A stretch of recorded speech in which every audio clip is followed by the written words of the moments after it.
So for the gender theory part of my project, I wanted to talk about how it's more difficult for women to achieve the idyllic American dream.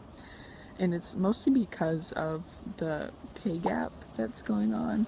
But, I mean, it's always been present, but more people are raising awareness towards it now. And it's just that women just get paid slightly less, even though they're doing the same exact work as a man.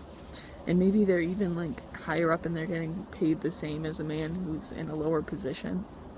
And it just seems odd to me that that's still happening, even though we've gone through leaps and bounds of progress in terms of the equal rights between men and women, even though men are still kind of here for some reason, even though it's 2016.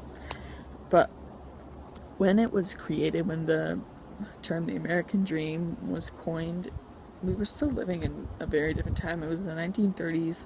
Women still didn't have a lot of rights in a way. Like, you would never see a woman that was like a boss of a company.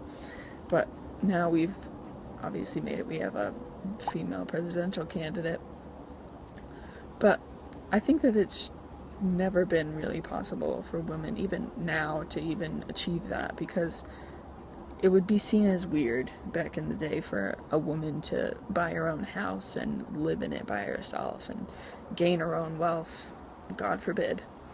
And now it's so common, but at the same time people still have those preconceived notions that it's, you should have to get married and you should have to have kids and buy a good house and live in a nice area and have a sensible job while still having time for your family.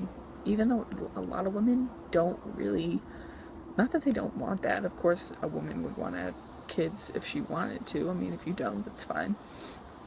But, I mean, I think that it's just awful for women to have to go through all these hurdles to get to where she wants to be in her life. And I think that having the American dream be so inclusive to just men, and specifically white men, I think that it's very hard for anybody else to sort of get into that group of, you can have the American dream, but you can't because you're a woman. And I just think that that's terrible. But, yeah, that's my thoughts.